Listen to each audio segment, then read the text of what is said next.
तो आइए दोस्तों, आज का क्वेश्चन आप देख सकते हैं।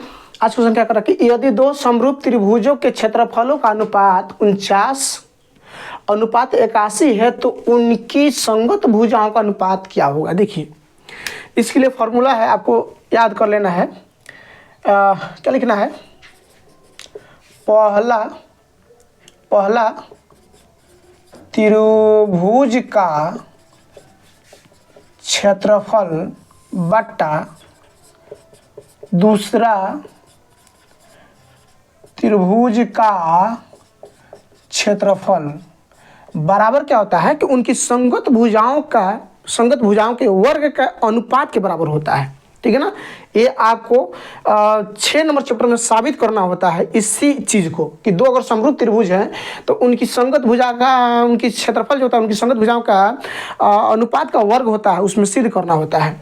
तो वही है। अगर मान लीजिए यहाँ भुजा मान लेते हैं, भुजा जो है भुजा पहला भुजा बटा पहला भुजा, ठीक है ना। भुजा और पहला भुजा का यहाँ क्या करते हैं, स्क्वायर करते हैं। ठीक है ना। हम नहीं जानते कितना भुजा है, ठीक है ना। हम नहीं जानते कि भुजा क्या है। ए बी सी डी आप कुछ भी रख सकते हैं, ए और बी भी रख सकते हैं, कोई दिक्कत नहीं है। ठीक है ना। या ए बी यहाँ डी सी कुछ भी जो वो रख सकते हैं। बस हम आपको ट्रिक सिखाना चाहते हैं कि इस तरह क्वेश्चन में ऑब्जेक्टिव हो तो आपको इतना प्रोसेस में नहीं जाना है। ठीक है ना, इतना प्रोसेस में नहीं जाना है।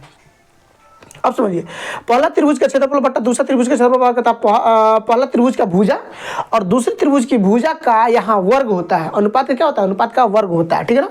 अब हमसे कहा कि पहला दोनों समरूप त्रिभुज के क्षेत्रफल का अनुपात दिया है 49, अनुपात कितना दिया है 81, और इधर क्या दिया है भुजा मान लेते हैं, एक में मान लेते हैं भुजा 1। ठीक है, इसका स्क्वायर है, स्क्वायर इधर पलटेगा तो रूट हो जाएगा।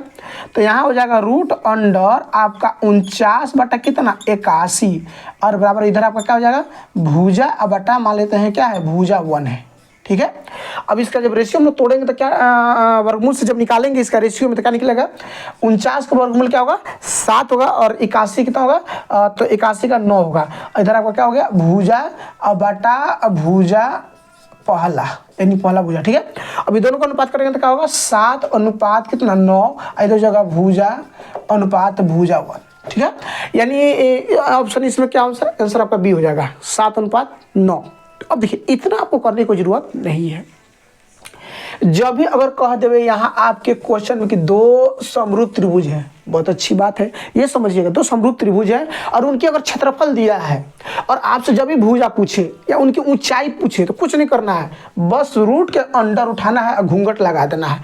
यानी इनको 49 रेशियो कितना 81। ये ट्रिक है, फास्ट ट्रिक है, आपको कुछ नहीं करना है। ठीक है ना। आपके लिए हमेशा क्या याद रखना है, अगर दो समरूप त्रिभुज के क्षेत्रफल दिया हो और उनकी संगत भुजा का अनुपात पूछे तो बस रूट के अंडर इनके क्षेत्रफल डाल दीजिए और रेशियो निकाल लीजिए कितना 7:9 हो गया। और जब भी इनकी संगत भुजाओं का अनुपात दे और क्षेत्रफल पूछे तो वर्ग कर देना है। क्या कर देना है? वर्ग कर देना है। बस आपको फटाफट आंसर आ जाएगा। इतना आपको लिखने की जरूरत नहीं है। ठीक है। उम्मीद करते हैं आपको समझ में आया होगा। ठीक है।